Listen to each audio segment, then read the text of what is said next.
আসসালামু আলাইকুম ওয়া রাহমাতুল্লাহ। হযরত আবু হুরায়রা রাদিয়াল্লাহু তাআলা থেকে বর্ণিত, রাসূলুল্লাহ সাল্লাল্লাহু আলাইহি ওয়াসাল্লাম ইরশাদ করেন, দুনিয়া মুমিনের জন্য জেলখানা এবং কাফিরদের জন্য জান্নাত। মুসলিম, হাদিস ৭৩০৭। আলোচ্য হাদিসের একাধিক ব্যাখ্যা রয়েছে। কেউ কেউ বলেন, পরকালের অফুরন্ত সুখ বা দুঃখের বিবেচনায় দুনিয়ার জীবন মানুষের জন্য কারাগার বা জান্নাত। যে সকল কারণে দুনিয়াটা মুমিনের জন্য কারাগার। ১. কারাগারের জীবন একটা নির্দিষ্ট নিয়ম শৃঙ্খলার বেড়াজালে আবদ্ধ। কারাবিধি অনুসারে তাকে চলতে হয়। মুমিনকেও আল্লাহর দেয়া নিয়ম কানুন অনুসারে এ দুনিয়ায় জীবনটা পরিচালনা করতে হয়। সে এই দুনিয়ায় একেবারে স্বাধীন নয়। হালাল হারামের বিধিবিধানের আওতায় তাকে জীবনযাপন করতে হয়। ২. কারাগারের জীবন একটা নির্দিষ্ট মেয়াদের জন্য। মেয়াদ পূর্তির আগে সে কারাগার থেকে বের হতে পারে না, আবার মেয়াদ পূর্তির পরে কেউ তাকে আটকিয়েও রাখতে পারে না। মুমিন বিশ্বাস করে যে একটি নির্দিষ্ট মেয়াদে সে এই দুনিয়াতে এসেছে। মেয়াদ পূর্ণ না হলে হাজারো চেষ্টা করে কেউ তাকে এই দুনিয়া থেকে বিদায় দিতে পারবে না, আবার মেয়াদ পূর্ণ হলে এই দুনিয়ায় কেউ তাকে ধরে রাখতেও পারবে না। এই বিশ্বাস পোষণের কারণে মুমিন হয় সাহসী। ৩. একজন ব্যক্তির যাবজ্জীবন কারাদণ্ড হলেও সে কারাগারকে আপন করে নেয় না, বরং সে প্রহর গুণে কবে তার মেয়াদ পূর্ণ হবে এবং আপনজনের কাছে ফিরে যাবে। ঠিক তেমনি এই দুনিয়াটা মুমিনের আসল ঠিকানা নয়। তার জন্য অসংখ্য নেয়ামতে ভরা জান্নাত আল্লাহ প্রস্তুত করে রেখেছেন এবং আল্লাহ হলেন মুমিনের সর্বোত্তম অভিভাবক ও সবচেয়ে কল্যাণকামী। মুমিন জান্নাতের প্রত্যাশী, কিন্তু এ জান্নাত দুনিয়ায় নয়, মৃত্যুর পরেই সম্ভব। তাই মুমিন মৃত্যু ভয়ে ভীত নয়, আখিরাতে জবাবদিহির ভয়ে ভীত। দুনিয়ার এ জীবন সে আপন করে নেয় না, বরং সব সময় সে অগ্রাধিকার প্রদান করে আখিরাতকে। মৃত্যু তাকে রোগ, শোক, দুঃখ, কষ্ট, জ্বালা, যন্ত্রণা থেকে মুক্তি দিয়ে তার রবের সান্নিধ্যে পৌঁছে দেয়। ইন্না লিল্লাহি ওয়া ইন্না ইলাইহি রাজিউন। নিশ্চয়ই আমরা আল্লাহর জন্য এবং তারই কাছে ফিরে যাব। এই ফিরে যাওয়ার ব্যাপারে মুমিনের কোনো ভয় ভীতি বা ওজর আপত্তি নেই। মার কাছে সন্তানের যাওয়া যেমন খুবই কাঙ্ক্ষিত, তেমনি আল্লাহর কাছে একজন মুমিন ফিরে যাওয়াটা তার চেয়েও বেশি কাঙ্ক্ষিত। যে সকল কারণে কাফেরদের জন্য দুনিয়াটা জান্নাত সদৃশ।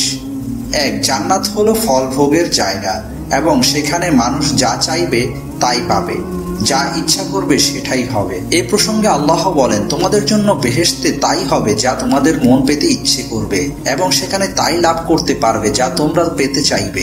সূরা হামিম আস-সাজদা আয়াত ৩১। একজন কাফের দুনিয়ায় জান্নাতের সুখের মতো জীবনযাপন করে। তাকে একদিন এ দুনিয়া ত্যাগ করে যেতে হবে এবং কারো কাছে জবাবদিহি করতে হবে, এই উপলব্ধি তার নেই। সে নিজেকে মুক্ত ও স্বাধীন সত্তার অধিকারী মনে করে, তাই সে কোনো নিয়ম শৃঙ্খলার ধার ধারে না বা হালাল হারামের বাছ বিচার করে না। ২. জান্নাতে মানুষ স্থায়ীভাবে বসবাস করবে। আল্লাহ বলেন, সেখানে তারা চিরকাল থাকবে এবং কখনো সেই স্থান থেকে অন্য কোথাও যেতে চাইবে না। সূরা কাহাফ ১০৮। কাফের এ দুনিয়ার জীবনটাকে জান্নাতের মতো স্থায়ী মনে করে। প্রতিনিয়ত সে মৃত্যু দেখে এবং একদিন তাকেও যে আল্লাহর কাছে ফিরে যেতে হবে এই উপলব্ধি তার নেই। ফলে দুনিয়ায় একজন মুসাফির হিসেবে নয়, বরং স্থায়ী বাসিন্দা হিসেবে সে বসবাস করে এবং সম্পদের পাহাড় গড়ে তোলে।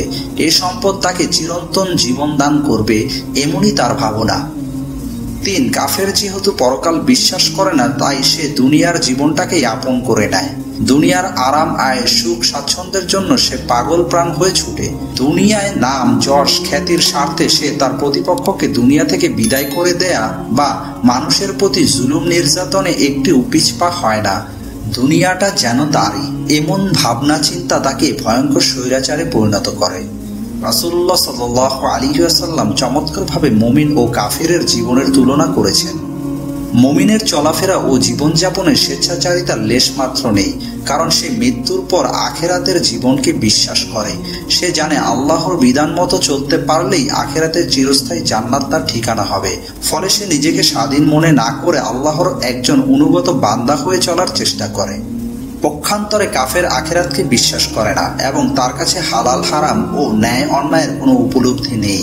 সে হয় স্বেচ্ছাচার, মন যা চায় তাই করে। তার থেকে দুনিয়াবাসীও কোনো কল্যাণ পায় না, বরং জুলুম নির্যাতনেরই শিকার।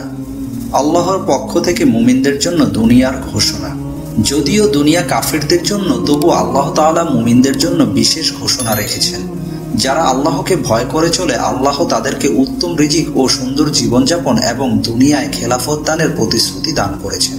আল্লাহ প্রতিশ্রুতি দিয়েছেন, তোমাদের মধ্য থেকে যারা ঈমান আনবে ও সৎ কাজ করবে তাদেরকে তিনি পৃথিবীতে ঠিক তেমনিভাবে খেলাফত দান করবেন যেমন তাদের পূর্বে অতিক্রান্ত লোকদের দান করেছিলেন। সূরা নূর আয়াত 55।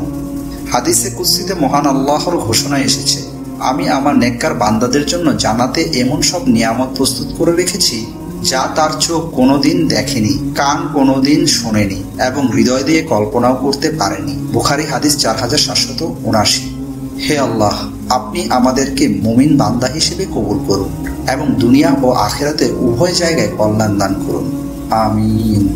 ভিডিওটি প্রচারের স্বার্থে লাইক, কমেন্ট করতে পারেন। আর এমনই ইসলামিক ভিডিও পেতে সত্যের সন্ধান চ্যানেলটি সাবস্ক্রাইব করে বেল আইকনে গিয়ে অল অপশনটি অন করে রাখুন।